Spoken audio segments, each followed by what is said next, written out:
kewajiban umroh yang pertama itu untuk orang yang membatalkan. Orang yang dibatalkan syaratnya itu ada tiga.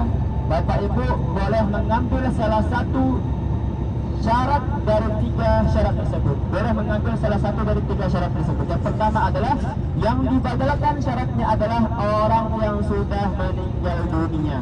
Itu syarat yang pertama. Yang artinya dia pernah hidup di muka bumi ini.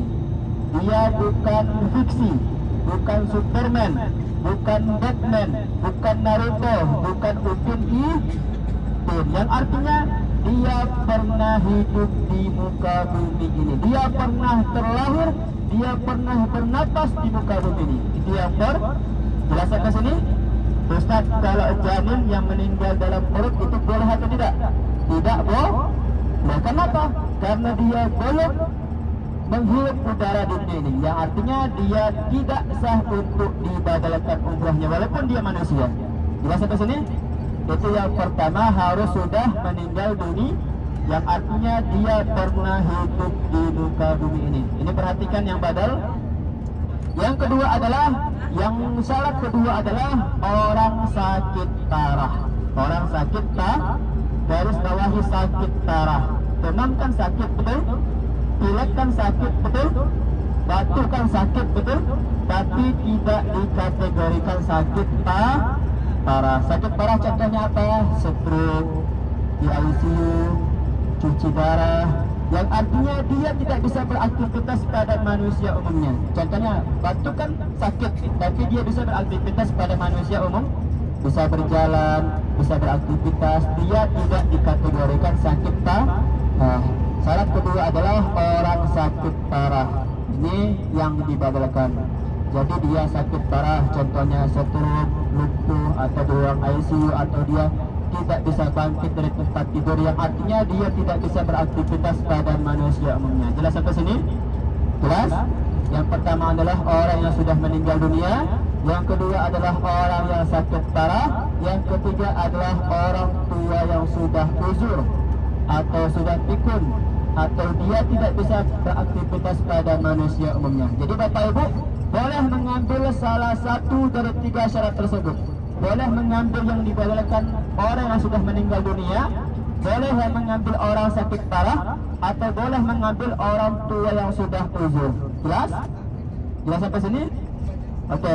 Untuk niatnya, satu niat hanya untuk satu nyawa. Tidak boleh dari satu, tidak boleh dua orang, apalagi satu kampung. Contohnya Bapak Ibu, saya meniatkan umroh badal untuk satu kampung, maka batallah niatnya.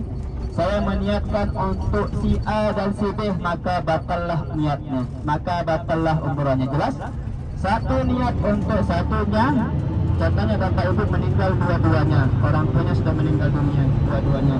Ibu bapak ingin melaksanakan umroh, maka pilih salah satu. Boleh ayah atau boleh ibu. Jelas sampai sini? Maka Bapak Ibu kalau memaksakan untuk dua orang, maka batallah umrohnya. Jelas? Ada pertanyaan? Dan untuk rangkaian-rangkaian ibadah umroh itu sama seperti umroh yang pertama. Cuman bedanya di niatnya saja. Yang umroh pertama atas nama kita, umroh kedua untuk atas nama orang lain. Jelas? Jadi yang dibatalkan itu tidak harus satu darah. Contohnya saya boleh membatalkan orang tua bapak ibu, atau boleh membatalkan ayah ibu, atau boleh membatalkan mama ibu. Yang artinya selama syarat dari salah satu tiga syarat tersebut, maka boleh, dan tidak harus satu darah. Jelas? Jelas? Jangan ganggu aja. Ada pertanyaan? Nah, mulai sekarang siapkan nama-namanya. Contohnya Fulan bin ayahnya yang dibatalkan. Bapak Ibu catat namanya, nanti insya Allah kita niatkan namanya. Silahkan catat.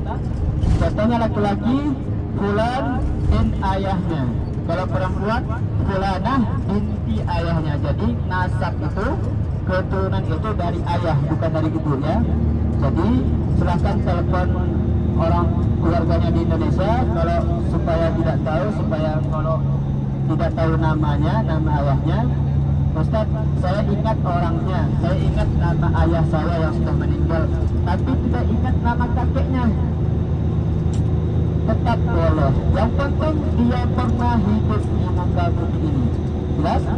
Jadi walaupun bapak ibu lupa nama kakek, lupa nama ayahnya dari ayah ibu, maka niatkan saja dengan namanya, tidak perlu bin atau binti ayahnya.